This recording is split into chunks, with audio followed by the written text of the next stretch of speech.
الحمد لله رب العالمين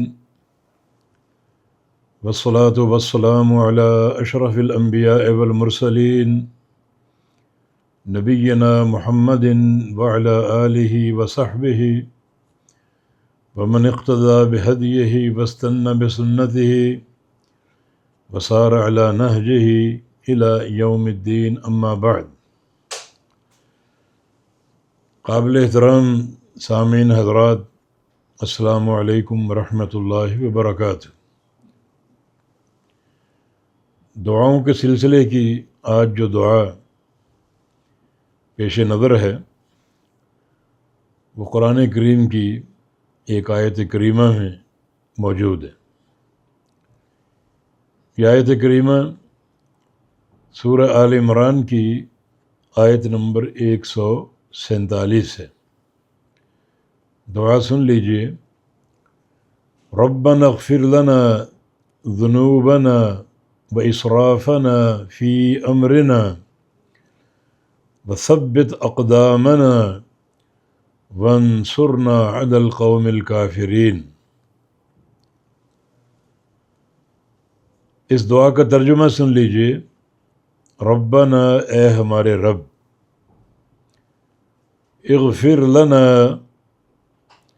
بخش دے ہمارے لیے، ذنوبنا، ہمارے گناہوں کو، واسرافنا فی امرنا، اور ہماری زیادتیوں کو بھی بخش دے، فی امرنا، وہ زیادتیاں جو ہمارے کاموں میں سرزد ہوئیں.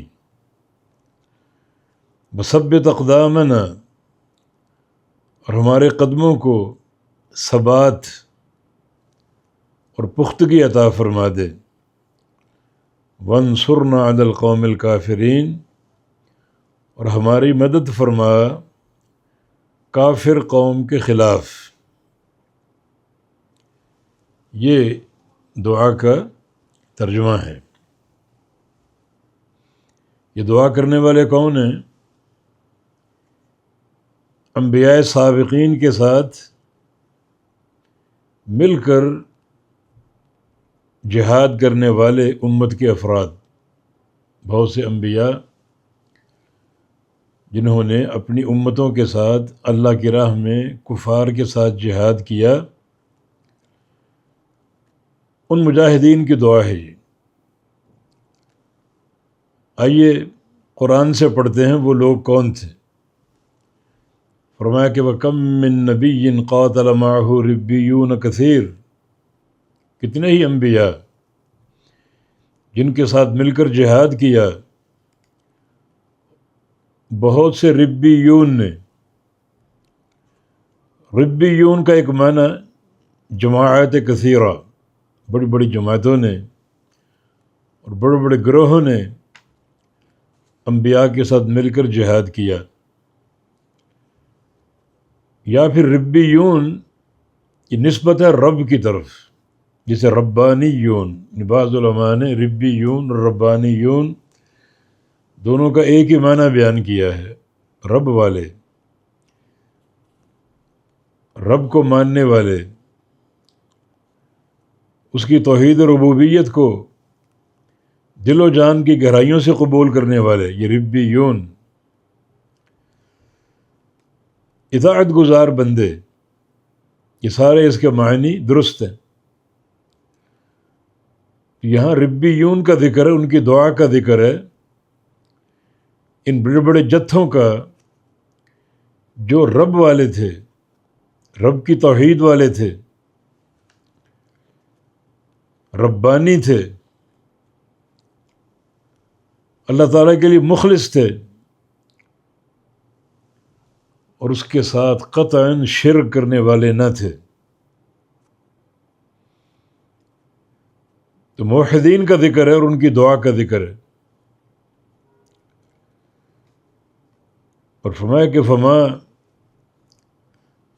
وہنوا لما اصابہم فی سبیل اللہ وما ضعفوا وما استکانوا. اللہ کی راہ میں جو ان کو زخم لگتے یا کوئی مشکل گھڑیاں آ جاتی تو وہ کمزور نہ پڑتے، بلکہ صبر کے ساتھ ان کو برداشت کرتے، اور اس موقع پر یہ دعا کرتے، وما کان قولہم الا ان قالوا، کوئی بات نہ کرتے سوائے اس دعا کے، یعنی حسر کا انداز ہے کہ وہ یہی الفاظ کہتے، یہی دعا کرتے۔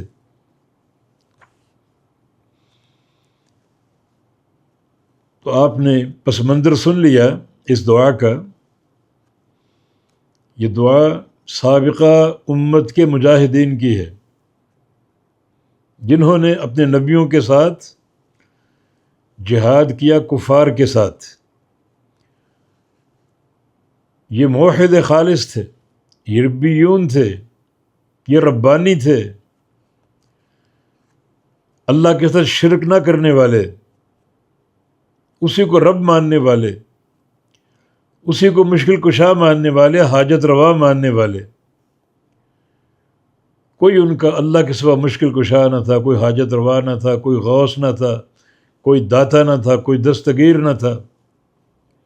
یہ توحید خالص،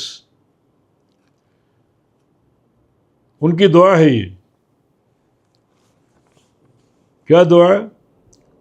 ربنا اغفر لنا ذنوبنا واسرافنا فی امرنا، اے ہمارے رب ہمارے گناہوں کو معاف فرما دے، ہمارے لیے جس کا فائدہ ہمیں ہے، کیونکہ گناہوں کی بخشش ہی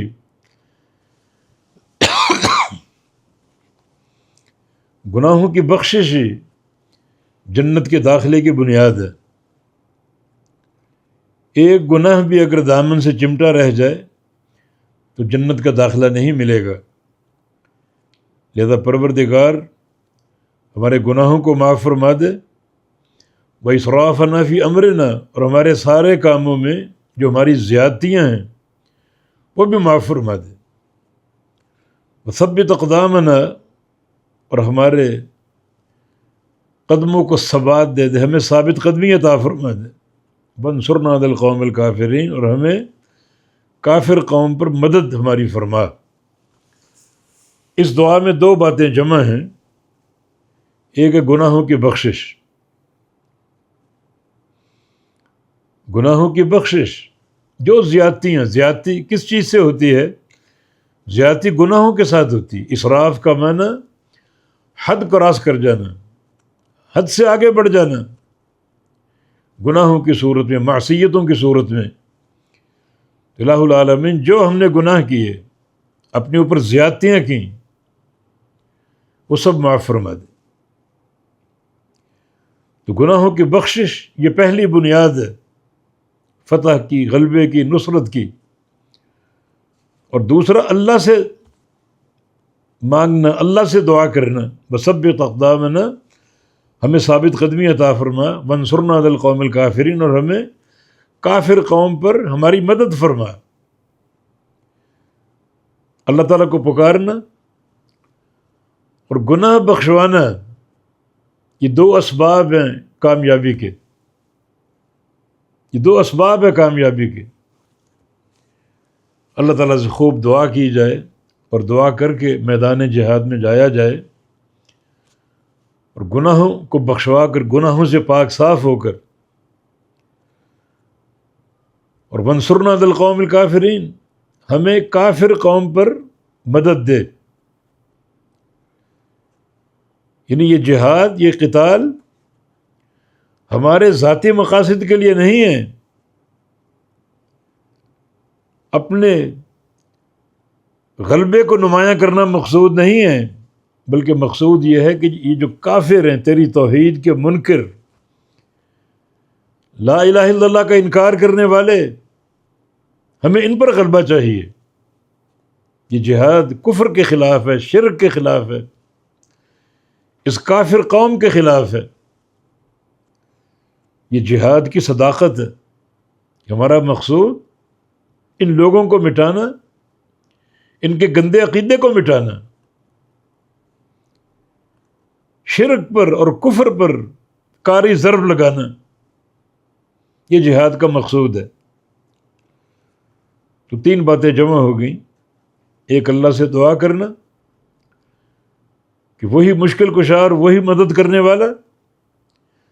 دوسرا اللہ تعالیٰ سے گناہوں کی بخشش کا سوال کرنا. اور تیسرا مقصد جہاد کفر کو مٹانا، شرک کو مٹانا. یہ کافر قوم اللہ کی توحید کو نہیں مانتی، اللہ کی توحید کی منکر ہے، اللہ کی توحید کی باغی ہے. تمہارا مقصود ذاتی غلبہ نہیں بلکہ مقصود کفر کا خاتمہ، شرک کا خاتمہ. تو تینوں باتیں بنیادی اعتبار سے بہت ہی زبردست. تو اللہ تعالیٰ نے اس کا نتیجہ کیا دیا؟ فآتاہم اللہ ثواب الدنیا بحسن ثواب الآخرہ. اللہ نے ان کو عطا کر دیا دنیا کا ثواب اور آخرت کا اچھا ثواب. دنیا کا ثواب کیا ہے؟ فتح، دشمن پر غلبہ، مال غنیمت کا حصول. یہ دنیا کے فائدے ہیں. نبی علیہ السلام کی حدیث ہے جعل رزقی تحت ظل رمحی، میری امت کا پاکیزہ رزق تلوار کے سائے کے نیچے، مال غنیمت کی صورت میں. تو اللہ تعالیٰ نے دنیا کا ثواب دے دیا، فتح دے دی، غلبہ دے دیا، کفر پر ضرب کاری لگانے کی توفیق دے دی، غنیمتوں کا مال دے دیا، اور بحسن ثواب الآخرہ، آخرت کا خوبصورت اور بہترین ثواب بھی. اللہ نے چن لیا ان کو. یہ عظیم لوگ، انبیاء کے ساتھ مل کر جہاد کرنے والے اور جہاد میں یہ دعائیں کرنے والے. گناہوں کی بخشش کی دعا، دشمن پر غلبے کی دعا، اور یہ کہ اللہ ہی کو پکارنا مقصود. ثبت اقدامنا، کہ یا اللہ تو ہی ہمیں ثابت قدمی عطا فرما دے اور تو ہی ثابت قدمی عطا فرمانے والا ہے. یہ اس دعا کا پس منظر. ترجمہ دوبارہ سن لیجئے. ربنا اغفر لنا ذنوبنا واسرافنا فی امرنا، اے ہمارے رب ہمارے لیے معاف فرما دے ہمارے گناہوں کو، واسرافنا فی امرنا، اور ہمارے کاموں میں جو ہماری زیادتیاں وہ سب معاف فرما دے. وثبت اقدامنا، اور ہمیں ثابت قدمی عطا فرما دے. وانصرنا علی القوم الکافرین، اور ہمیں کافر قوم پر مدد دے دے، مدد عطا فرما دے، غلبے کی صورت میں، فتح کی صورت میں. اور غلبے کا مقصد کیا ہے؟ تیرے دین کی اقامت. کیونکہ مقصد یہ کافر قوم کو مارنا، ان کے کفر کو مارنا، ان کے شرک کو مارنا. تو اس شرک اور کفر کی موت کی صورت میں ہمیں ان پر غلبہ عطا فرما دے تاکہ تیری توحید کی اقامت ہو. بالکل یہ وہی بات جو نبی علیہ السلام کی حدیث میں من قاتل لتکون کلمۃ اللہ العلیٰ فہو فی سبیل اللہ، جو بندہ جہاد کرے تاکہ اللہ کا دین غالب آ جائے، اللہ کی توحید اوپر ہو جائے، وہ جہاد فی سبیل اللہ ہے. یہی ایک مقصد، یہی ایک ہدف جہاد کا. اور وانصرنا علی القوم الکافرین میں یہ ہدف نمایاں ہے کہ ہم اس کافر قوم کو مارنا چاہتے ہیں جو اس کلمے کی منکر، تیری توحید کی منکر اور تیرے پیغمبر کی اتباع اور اطاعت سے باغی اس قوم کو مارنا چاہتے ہیں. تو مقصود اقامت دین ہے اور مقصود اقامت توحید. هذا واللہ ولی التوفیق. بارک اللہ فیکم. آخر دعوانا ان الحمد للہ رب العالمین.